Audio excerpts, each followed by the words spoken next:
Fasten your seatbelts. It's going to be a bumpy night. But tell me, Eddie, is that a rabbit in your pocket, or are you just happy to see me? So, yes, I'm not late.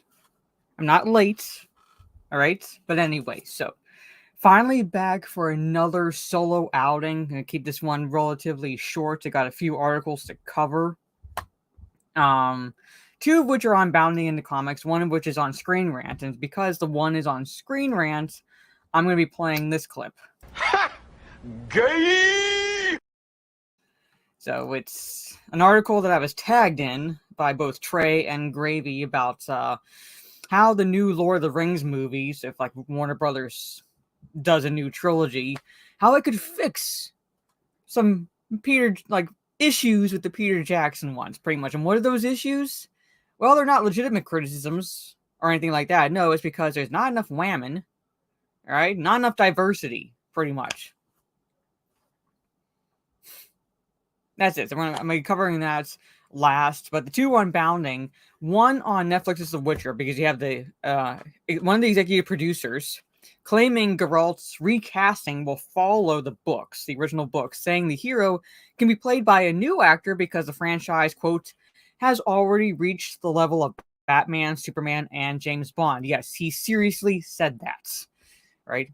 So this is like not like recasting as if like you were going to readapt the franchise or anything like that. No, you're pretty much right in the middle of the series having to bring in a new actor because you basically pushed out Henry Cavill. It's not the same fucking thing. All right, and then you have James Gunn. Then you have James Gunn.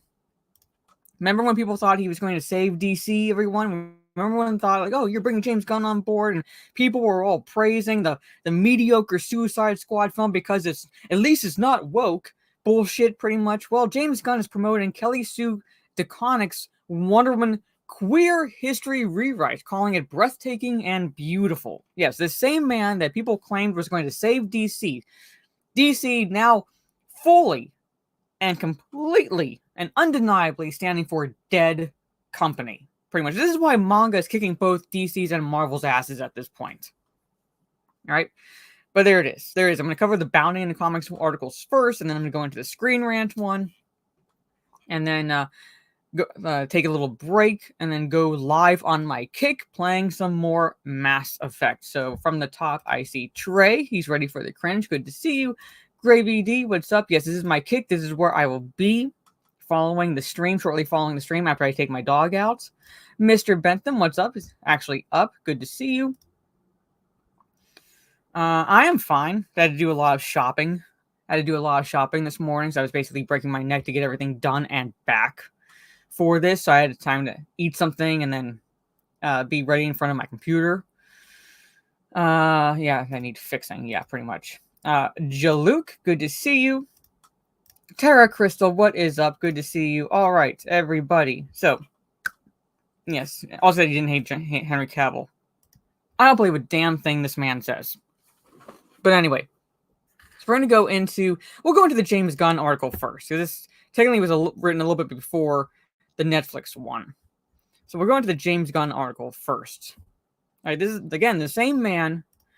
I hate when people as a reason for liking a film, right, or saying, or reason is giving it like a positive review is when they say at least it's not woke. At least it's not woke. All right. Well, then that would make Michael Bay's Transformer films fucking masterpieces, because at least they're not woke. At least they're not woke. That would make Tim Burton's Alice in Wonderland films masterpieces, because at least they're not woke. I hate that defense. I actually despise that defense right now, because I don't fucking care. Like, if it's woke, I'm not going to see it, all right? But just because it's not woke does not mean it's automatically good either. So it's like, stop saying that as a defense. Stop saying that as a positive right now, because it's not a positive necessarily, all right? Or it just doesn't automatically mean the film is good at all. It just means that there's no woke shit in it, but the film could still be fucking crap. I just never got that with people. Oh, come on, Bounding. Pieces of... I hate Bounding. Fucking Christ. Limit your fucking ads. I can't close this shit now because of your fucking page fucking froze. I cannot zoom. I cannot do anything right now because you fuckheads. Stop with the fucking ads. Oh my god. Alright. Here it is. Alright, so he's promoting Kelly Sue DeConnick's Wonder Woman Queer History Rewrite. Yes, he is calling it both breathtaking and beautiful. He's calling it both breathtaking and beautiful, pretty much. Is the DCU in trouble, at least for Wonder Woman? No, we're not talking about the mixed messages when it comes to Gal Gadot's future, who was confirmed for a sequel and then not by Warner Brothers in the span of one day. Something else came up that possibly could portend where the Amazons of Paradise Island are headed as a whole in James Gunn's universe. It starts with Gunn himself and is giving a flower, so to speak, and flattery to Kelly Sue DeConnick on X. I fucking hate it's Twitter. On Twitter, the filmmaker and DC studio exec showcased a cover and some pages from DeConnick's Wonder Woman graphic novel, Historia, the Amazons, which retells their history and morphs it into something readers don't recognize. Historia is a breathtaking work of sequential art and one of the best things to come out of DC and comics in the past few years. Well, you haven't been reading much, have you, Gunn? Initially posted with the gallery. Thank you to Kelly Sue, Phil Jimenez, Jean Ha, and Nicola Scott for this incredible experience. He finished that post with a link to Amazon, not DC.com, or Universe Infinite, where the book is available.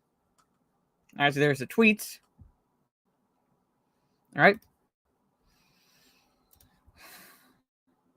A page that shows a sub-pantheon of mythic Greek goddesses accompanied by and adorned with occult symbols is included in the screenshots from Historia and Gunn's post. Yeah, that makes perfect fucking sense now, doesn't it? Greek goddesses, mythic Greek goddesses with occult symbols. Demeter's serpent, Artemis's antlers, and the witch-like Hecate are the most notable, but Aphrodite is also noteworthy. Not only is the depiction nude, but she is also a curvy woman of color. Stunning and brave. This is what James Gunn gets for this, and the author of this so stunning and brave work. Golf clap?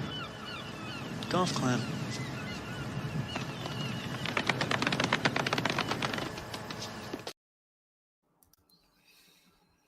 All right. DeConnick thanked Gunn for taking the time to praise and highlight pages of her and the rest's work. It's incredibly kind of you to make the time to do this. Thank you. He made more time and answered back. It was kind of you to put so much heart into something so beautiful for us to enjoy. All right, put some much heart. This guy is supposed to be a fucking writer. Jesus Christ, this is a tweet. He actually does say put some much heart into it. This guy's a fucking writer. Our readers may recall we reported on Historia 2 years ago when DC went behind the scenes and into DeConnick and Jimenez's impetus for the book. She was very clear she wanted to reinterpret the Amazon mythology to suit today and current trends. Because this is fiction, when we write about the past today, we're not really writing about the past, she said at the time. Then why the fuck are you changing it? Why the fuck are you altering the past? Just write a new fucking story. We're writing about today. There's no point in making art about the past unless we're using it to talk about the present or the future because the past is past. They hire retarded people. DeConnick also made it abundantly clear she is throwing some rules out because of her literary perspective on a bygone era and because of how she wants to portray women. I think there's a thing that happens sometimes when men are trying to celebrate women, and this happens sometimes when women are trying to celebrate women as well, but it happens a lot when men are trying to celebrate women. Women get put on a pedestal in a way that suggests that women are just better, right? She continued, they're not more communal and gentler and more nurturing. They're not aggressive like those terrible, awful men, and putting someone on a pedestal is just another way of putting them in a box. It's not helpful. I bet this fucking woman would just fall over backwards if some man had just the sheer cojones to put her on a pedestal. I bet she would all of a sudden become a damsel if some man put her on a fucking pedestal. Now she's saying it's like putting them in a box. It's not helpful. It's limiting. It's not equalizing. It continues to other us. She then discussed assumptions made about women based on conceptions of communal societies. So the idea that a society of women would be more communal makes a lot of assumptions about women that are sort of essentialist and really discounts how much of the way women are has to do with what women are asked or forced to do culturally, she said in the end, leaving Astoria's artist Phil Jimenez to explain how Astoria addresses queer culture. I love this work because it is, to me, clearly the work of a woman, and maybe less clearly, but certainly I can see it, the work of a gay dude. Said Jimenez, who was excited to be working on the project with DeConnick due to their mutual political ideals, which made it onto the page. It's all there, he remarked. So, this comic, alright, so I'm not going to go fully into this because it's a rather long article, but there it is. This comic, alright, rewrote the Amazon's history. Says Gunn may lean into those elements and do something to change Diana Prince's origin, even if Gal Gadot stays attached. Should that be the case, she won't be playing the DCU version of her character, according to a new rumor that ties all of this together. Scooper, Can We Get Some Toast claims Paradise Lost will change Diana's origins again and move away from the one established in 2018. So there it is. DC is saved, everyone. DC is saved. This is a man that people praised when he was brought on to take over, when like there was the shakeup in Warner Brothers and so forth. People were praising Suicide Squad because at least it's not woke. At least the mediocre film is not woke. That automatically makes it good. All right. Is calling this woman's work, a woman who is one of the architects in dismantling what DC as we know it, is calling it breathtaking and beautiful. It's calling it breathtaking and beautiful. There it is. There it fucking is. I'm going to catch up with the chat. Entertainment must be entertaining first and foremost. Yes. Yeah, you really use the word breathtaking. Just because he made some good movies doesn't mean he's the savior of DC. He hasn't really even made good movies. I think he just got lucky. He got lucky with the first Guardians of the Galaxy. I think he just got like, and from there, like, you know, suddenly he's a household name. All right. Gaminger, what? Good morning to you. Uses AI. Hound 3000. This is Wolf Mara and everyone. Good to see you, Hound 3000. Good to see you, Orange Eyes. This is Lurking. I was just on Orange Eyes' channel last night talking the movie Dog Soldiers, so go back and give that a watch. And if you haven't watched the movie, I suggest you do so. It's one of the best werewolf films. It's from 2002.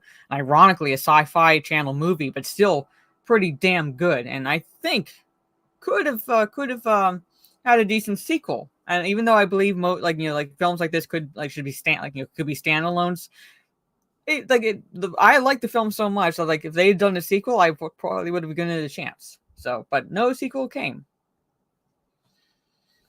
Today's women are horrible. Not all of us are horrible. Gaming. Not all of us are horrible. No one will put her on the pedestal or put her in the bin. Yes. Hey, Stieg. Hi there, Mara and company. Hope I'm well. It's Friday. Going to go through this stream, take my dog out, then do a gaming stream shortly after that. So I'm going to relax and the rest in the evening.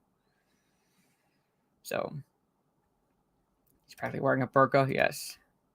Mediocre is being nice, Mara. The Suicide Squad was borderline as bad as Birds of Shit. Yeah, I know. Wonder Woman Origins, reminding everyone she was created because some guy had a fetish to see women tied up. Yes.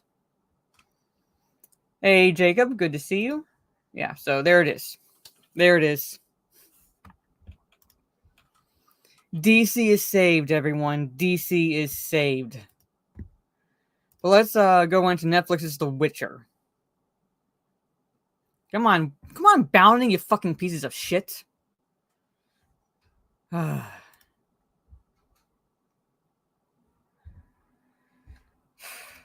swear to God, I don't know what it is about Bounding now into comics nowadays, but holy fucking shit, their ads makes everything fucking slow. Is the Flash now good? That wasn't woke. No, it was cringe, but it wasn't woke necessarily.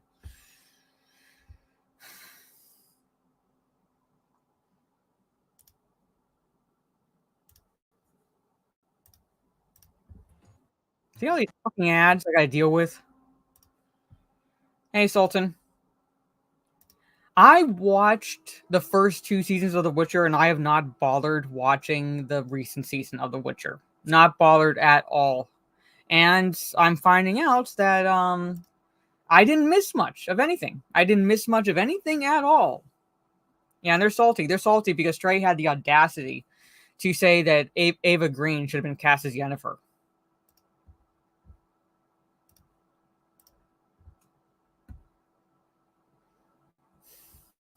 Anyway, but you have one of the executive producers. I'm not going to try pronouncing his name at all. Claims Geralt's recasting will follow Andrei Sapkowski's original books. Says Hero can be played by a new actor because the franchise, even though it's technically should be an IP, not a fucking franchise, quote, has already reached the level of Batman, Superman, and James Bond. You know, this character could have. I mean, if granted, I wouldn't necessarily put Geralt in league with Batman, Superman, and James Bond, but he's well known. He is popular. I wouldn't quite put him up there, but at the same time, he could have with this series. He could have with this series if they had actually done the books justice. If they hadn't used these books, this property, as a vehicle to insert their own headcanon, their own fan fiction where it didn't fucking belong in this series. So he could have, but no, they shot themselves in the foot repeatedly.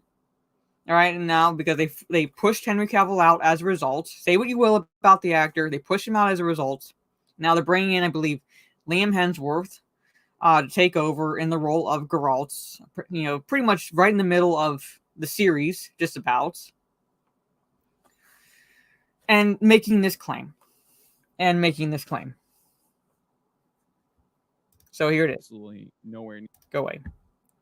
In a seeming attempt to entice viewers back into the fold, Netflix's The Witcher executive producer, I'm not going to pronounce his name, has pushed back against the doubts surrounding Geralt's recasting by assuring audiences that the eventual swap over will not only adhere to the original stories, this series hasn't so far, so why would we believe them now?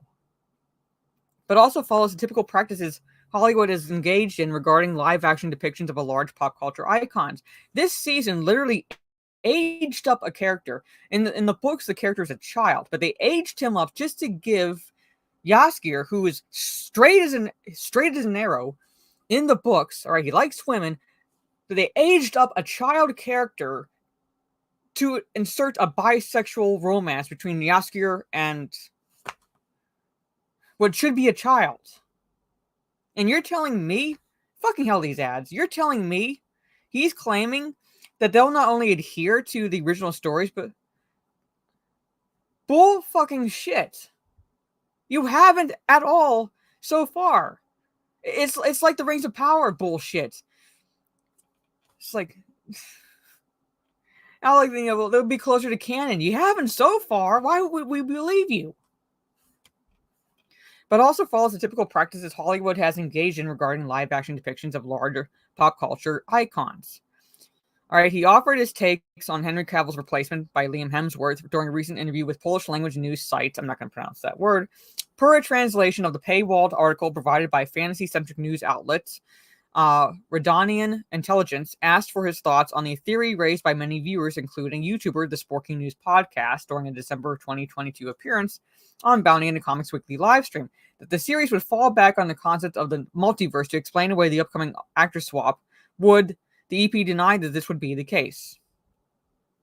Instead, the EP, Hemsworth's addition to the cast would follow the spirit of Sapkowski's fifth The Witcher saga novel, The Lady of the Lake, wherein the author revealed that the tales they had been told of Geralt and company's adventures were not retellings of the group's actual actions, but rather an interpretation of their legend, being recounted hundreds of years after their journeys had come to an end. This does not in any way excuse a recasting. All right? Yes, there's an interpretation of the legend, because guess fucking what bards do? Jaskier is a bard. Guess what they do? They embellish the stories in their songs. But that does not excuse a recasting. It is not a different interpretation. Many book readers forget what Andrei Sapkowski did in the 5th volume of the saga, explaining the director of the recent live-action Knights of the Zodiac film. For me, this is one of the most important things in the whole story. I'm not talking about specific events, but the narrative framework that was introduced in this book. Suddenly, at the beginning of the book, we learn that everything we've read so far might not have been true, and this cannot be compared with, for example, the currently popular concept of the multiverse, where out of nowhere there are many different realities. Again, the whole point of bards and their songs is to embellish the stories. So he's leaving it open to the possibility that that what we've read so far might not necessarily be true, mainly because of Yaskir. Mainly because of Yaskir. Now, does not the fact that he's using this as an excuse for the bastardization of what has been so far the Netflix Witcher series is just mind-boggling. It's just mind-boggling.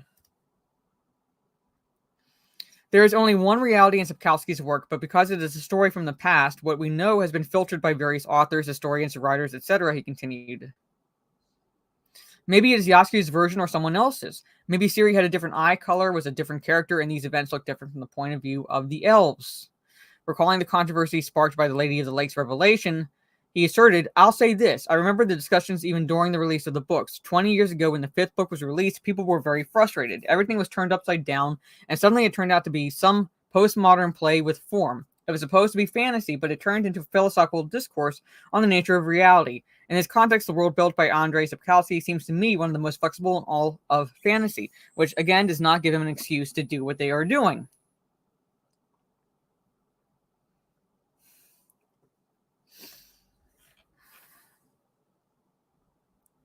Well, I gotta answer a text.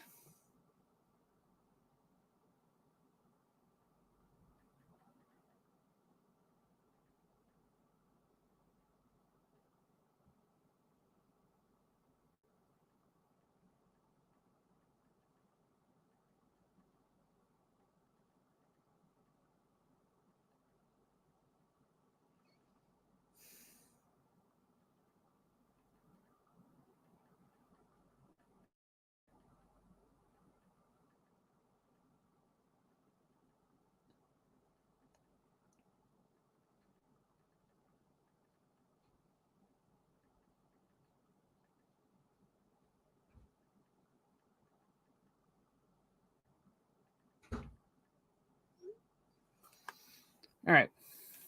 There are, for instance, quotes from encyclopedias or from contemporary songs at the beginning of each chapter he detailed. Suddenly, it turns out that we can jump forward and backward in this narrative, change the context of what happened. I see what's happening among the fans and how rigidly they interpret what The Witcher is, but the truth is, the ways of interpretation can vary widely. All right, so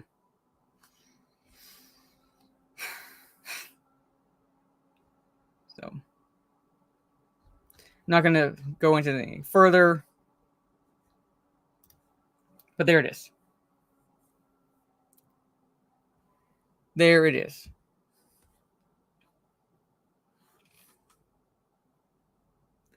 Again, it's not an excuse. It is not an excuse at all to explain away what they've done so far with the way. Like I'm saying, the claim that, like this claim right here, that the swap overall will not only adhere to the original stories, and he's using the 5th book. He's using the 5th book as a way to excuse it because of the revelation that what we've been reading so far might not be entirely true. But at the same time, it's like that can be relatively explained by the fact that Yaskir is a bard, and a lot of the stories become embellished. So there's always a hint of truth in the stories, but how much of it is true? But that does not necessarily excuse, right, what they've done so far with the series, the butchering and bastardization of the IP.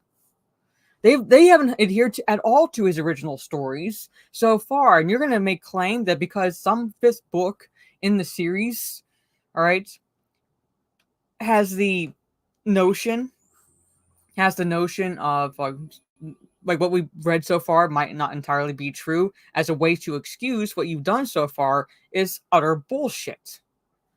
It is utter fucking bullshit. All right. But anyway, I'm going to catch up on the chat.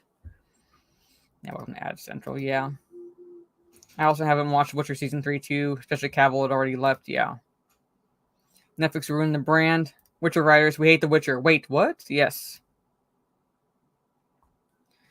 So, I'd say the game audience is at this point long gone. They would have given the series a chance, but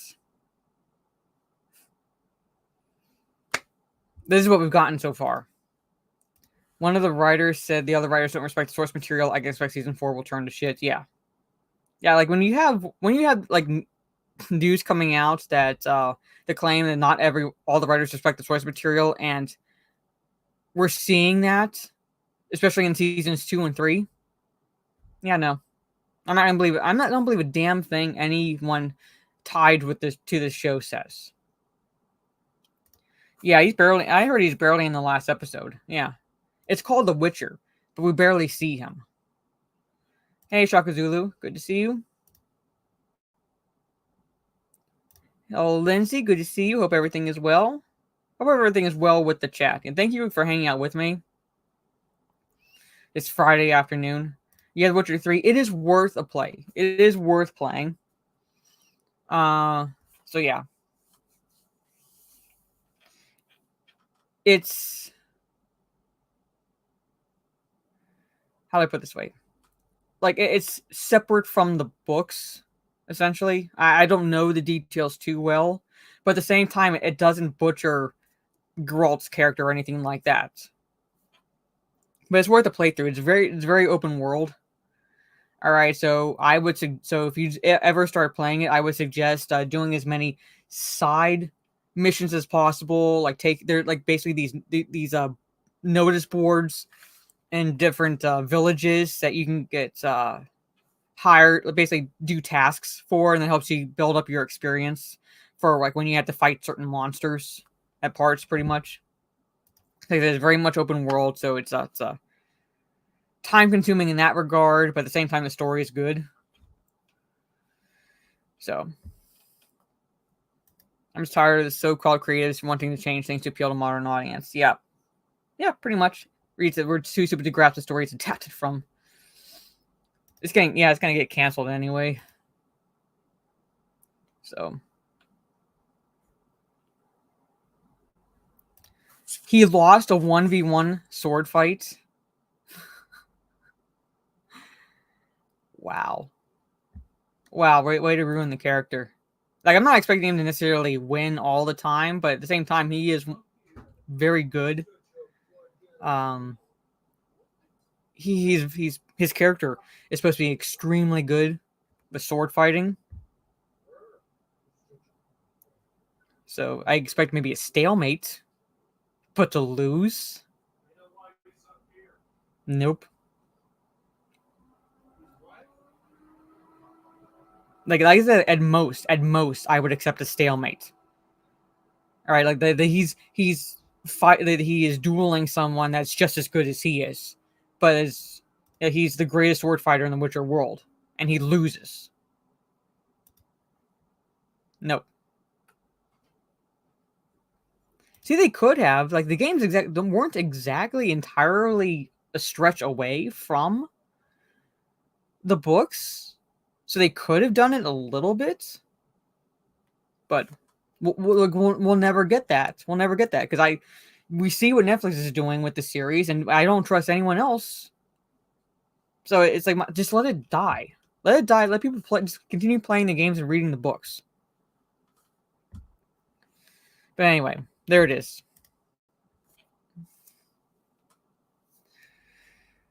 It is the Witcher series, for all intents and purposes, is dead. The Netflix series is dead. The books will live on. The games, particularly the third one, I should say, particularly the third one, will live on. But not this series. Not this series. Yeah, I expect him to get hurt by monsters, right? Because it happens. But yeah, so I'm going to close bounding because the last article that I will be covering for this stream is on ScreenRant, and because Trey, who's in the chat, knew the games, yeah, because he's in the chat, and he titles his video ScreenRant articles, ScreenRant is gay. I have this video to play before the article. Gay!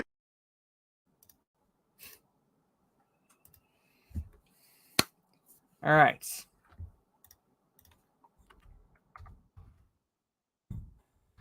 Warner Brothers' new Lord of the Rings movies can fix a Peter Jackson trilogy injustice.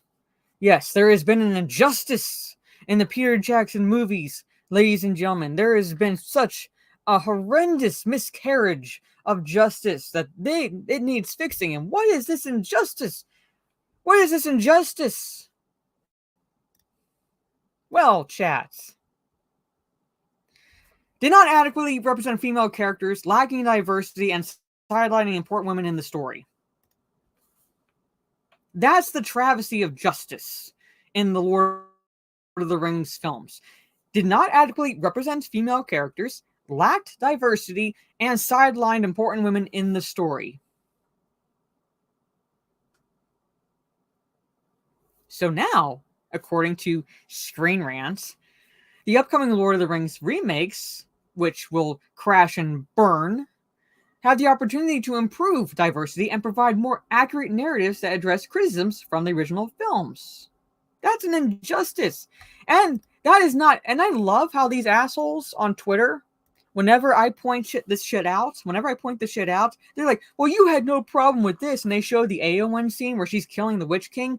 And I'm like, all right, you fucking retard. That's in the book. Did you read the book? It literally is right fucking here. And I turned right to the pages where she slays the Witch King. Because there is not a loophole necessarily, but Eowyn, all right, was the answer to defeating the Witch King, because the Witch King said, no man can kill me. Man is the key word. And she said, in so many words, I am no man. And she slays the Witch King. And they're like, you had no problem with this. And I'm like, you fuckers, it's in the book. Of course we didn't have any problem with it.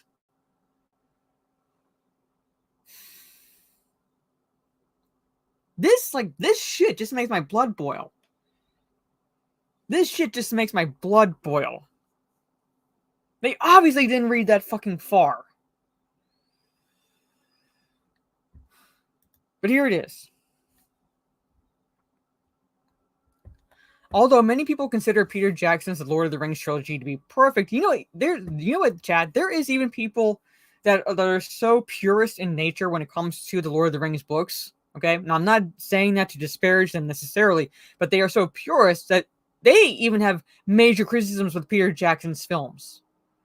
All right, so yes, a good chunk of the fandom do consider his trilogy to be near perfect, not perfect, but nearly perfect, because we do still have some issues with the films. But there are those that are so puritanical in their feelings that these aren't even close to perfect. So it's to act like we, to borrow the phrase, put them on a pedestal, but to act as if we worship them as a perfect trilogy is far from the truth. They're nearly perfect. But anyway, there's one glaring injustice that can thankfully be fixed in the upcoming revival from Warner Brothers. The new adaptations are coming following New Line Cinema's acquisition of the rights for books such as The Lord of the Rings and The Hobbit, which comprise the majority of Tolkien's Middle-earth saga. While the stories have admittedly been adapted before, these new versions give the studio an opportunity to try and resolve the criticisms that have been brought against the originals. Which you might as well say that they are fixing Tolkien's work. That's what you might as well fucking say at this point, that they are fixing what Tolkien wrote. They are making Tolkien's work better. They are looking at the author's work and saying, we're going to do it better than you.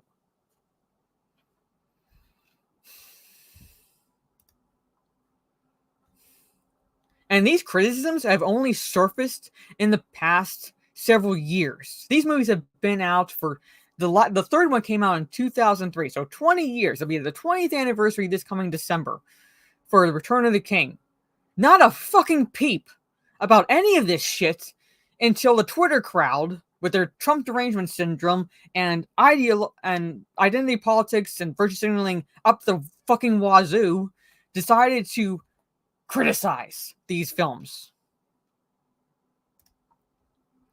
Jackson's Lord of the Rings trilogy was immensely popular in the early 2000s, with each movie performing reliably well at the box office. They performed not just reliably well, subsequent films following Fellowship of the Ring, the subsequent films made more money. All right, from Fellowship of the Ring to Two Towers made more money than Fellowship of the Ring. Then fast forward to Return of the King, that made more money. So they just didn't do reliably well. They blew the box office away for the time that they were released. They blew the box office away. Also, to the point where Return of the King nearly swept the Oscars. Like 2 months later, roughly.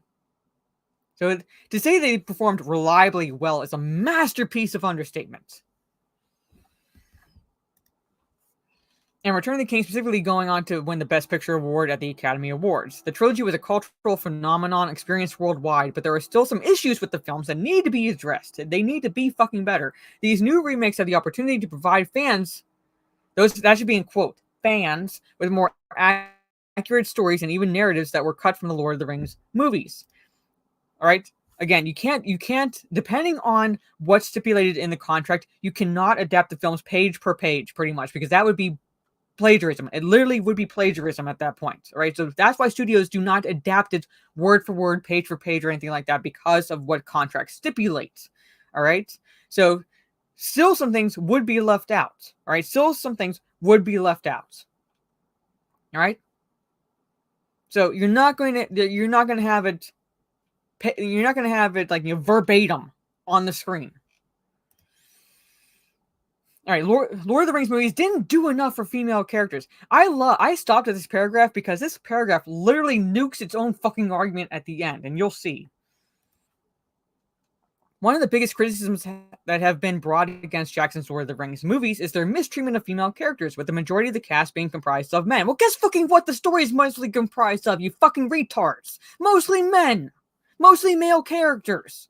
No one gave a shit since the books were published in 1954 and 55 for the past nearly 70 fucking years. No one has given a shit. Hobbit came out in 1937. All right, nearly 90 years. No one has given a fucking shit. Until some assholes on Twitter decided to get their panties in a fucking bunch. The few women that are included in this story are often sidelined or portrayed as less important, with many audiences have taken as a refusal of diversity. Where were they portrayed as less important? Where were they portrayed as less important? Because Galadriel gave them sanctuary in Lothlorien when they were traveling, past the mines of Moria and so forth. She gave them sanctuary. She let them stay in Lothlorien because she is the queen of Lothlorien, all right? So she let them stay. She gave them sanctuary, and she spoke with Frodo and gave the fellowship gifts and so forth. So how the fuck is she sidelined, all right? How the fuck is she sidelined? Eowyn literally fucking slayed the Witch King. She put on armor, rode with the men of Rohan in disguise because she's a woman, so they're not going to let her fight alongside the men. And I'm not saying that against the patriarchy or anything like that. I'm just saying that that's how the story is written. But she disguises herself. She takes Mary with her pretty much, and she slays the Witch King and saves her uncle.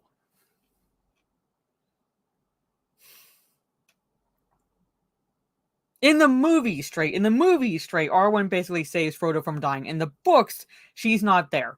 All right, but at the same time, it's they didn't exactly sideline Arwen either. They actually bolstered her role. If they were to be accurate at all to the books, guess fucking what?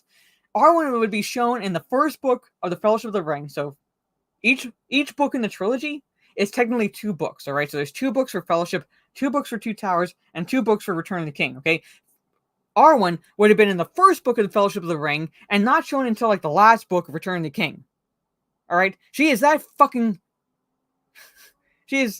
that fucking important to the story.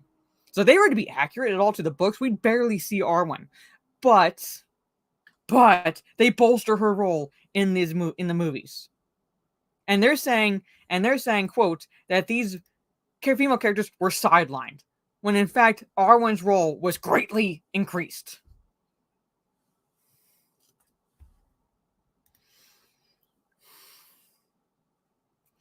All right. Characters such as Galadriel and Arwen are hugely important aspects of the Lord of the Rings narrative. Did you read the fucking books, asshole? But their characters are only given brief moments to shine throughout Jackson's movies. There are plenty of iconic female characters in the Lord of the Rings that simply aren't included in the films at all, because you can't include every fucking characters. What up, Biggles? Good to see you. Are you having fun collecting cards? Okay, they nuked their argument in this last part, all right?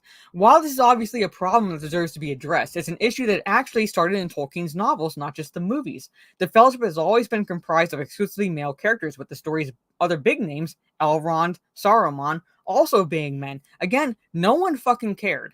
As such, it was impossible for Jackson to include more diversity in his cinematic adaptations without completely rewriting Tolkien's stories, and that would have caused even more uproar among longtime fans. And yet, in the same fucking breath, you were saying that Warner Brothers would be doing exactly what you're saying that Peter Jackson couldn't do, and that is rewrite the fucking stories.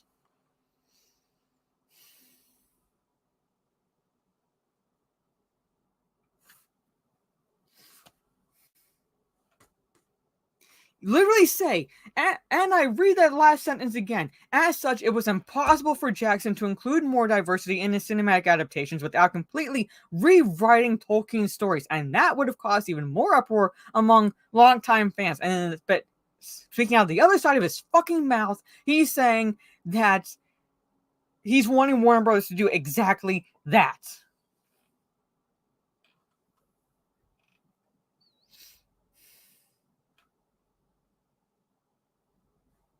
What's this asshole's name?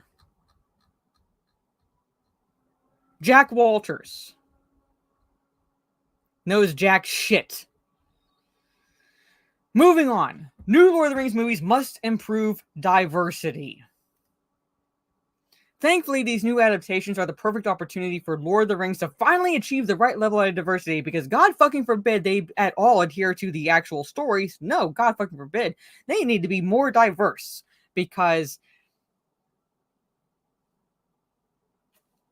that's it. That's all I got. Like, there's no fucking legitimate reason why they need to be more diverse. The stories are already diverse because you have hobbits, elves, dwarves, orcs, goblins, orcs, orcai, men, wizards. Wizards aren't human, so they are a separate class. The Belrog. All right, Shelob. The Ringwraiths. It's already fucking diverse. There's even diversity amongst the different subsects, meaning like there's diversity amongst the hobbits, there's diversity amongst the dwarves, there's diversity amongst the humans, and so forth. But Middle-earth has always been fucking diverse. It's been 2 decades since Jackson's trilogy was released, and the film industry has progressed massively since then. Ironically, Hollywood is basically facing a crisis because no one wants to see these fucking films. There are so many more opportunities for female actors in big budget blockbusters than there used to be. Good job, Jack. You're an ally.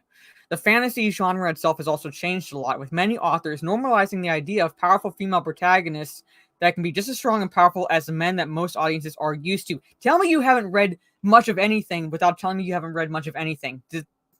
It's fine to actually may have the audacity to claim that only nowadays are authors normalizing the idea of powerful female protagonists. Tell me that you have such a fucking limited reading repertoire that you would have this retardation to write that. As if it's new.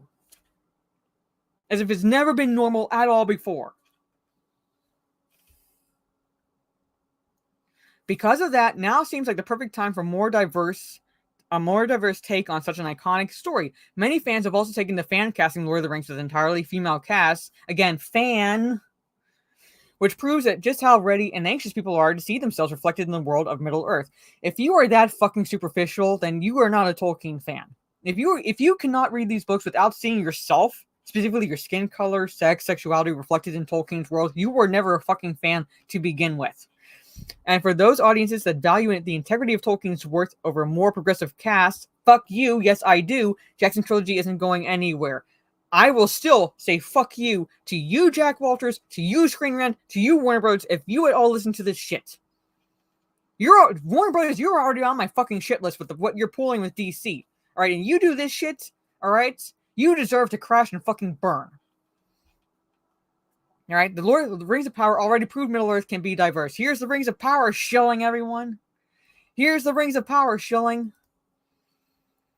Amazon's Rings of Power series already proved that Middle Earth is much more diverse than it was displayed in Jackson's movies. Again, because they're only focused on skin color, right? They're only focused on sex and skin color. Because that's what makes it diverse. Not the species, not the beliefs, or anything like that. No, skin color and sex is what makes it diverse. Not only did the series feature a strong female protagonist.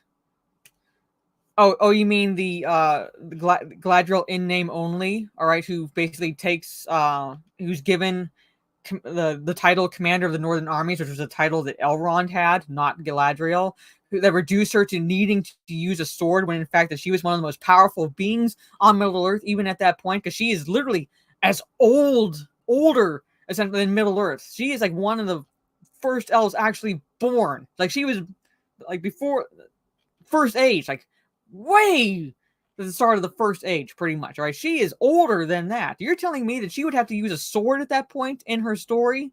That she would be reduced to needing to wear armor and have to use a weapon when she is one of the most powerful magic users? And I put magic in quotes because it's not the magic that we know of in our world. That she's one of the most powerful wielders of magic and sorcery. That she would be reduced like that, and you're calling her a strong female protagonist? Fuck you, Jack. But it's also featured several black actors in the story's most important roles. Non-canonical characters. Non-canonical characters.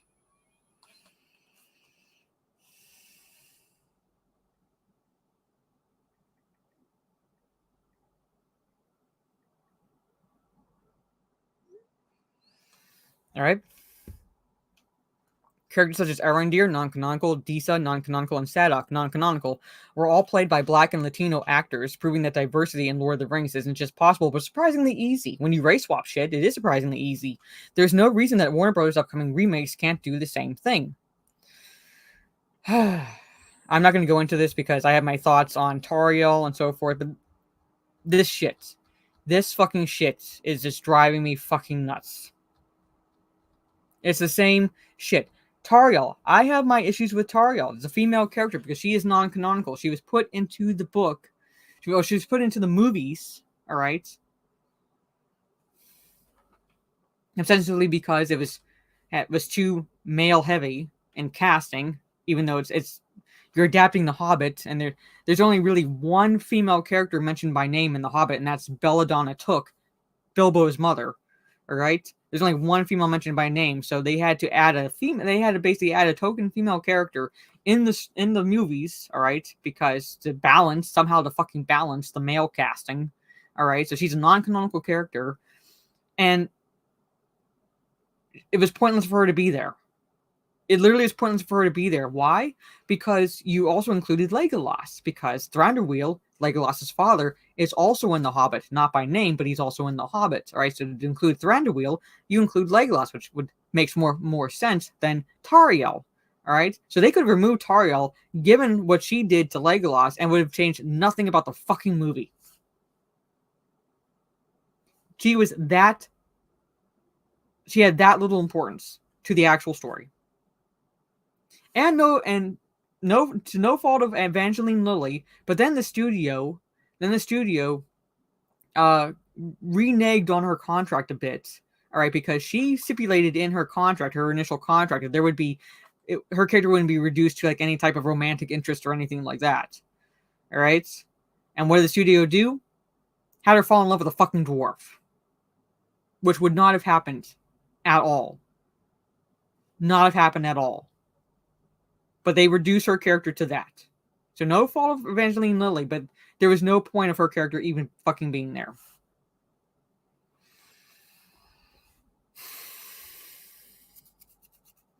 But there it is. Hey, Dead Punk Age, and Reichard, everyone who just joined in. But there it is.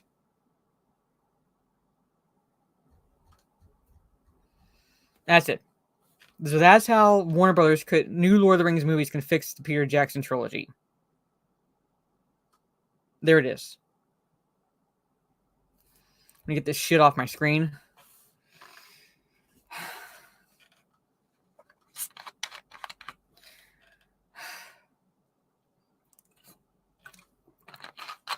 I'm going to end it here because I'm need to save my voice for the gaming stream I'm going to be doing in about half an hour.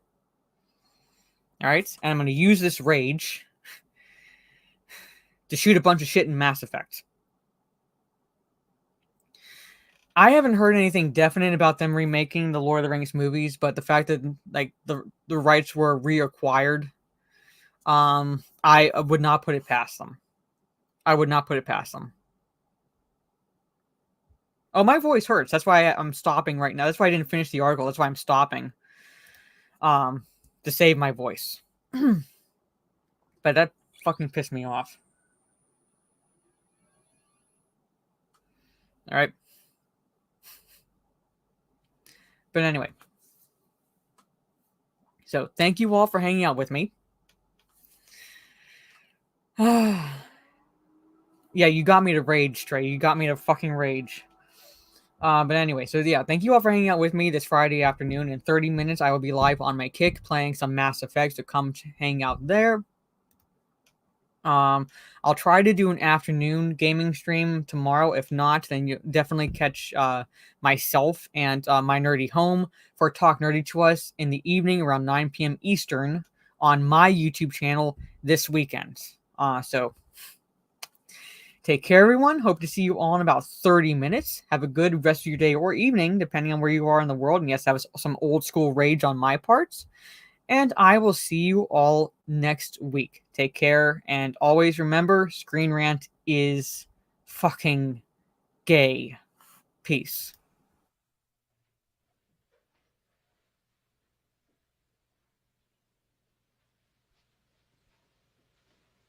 You're still here?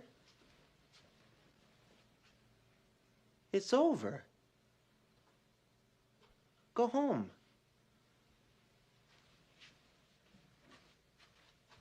Go.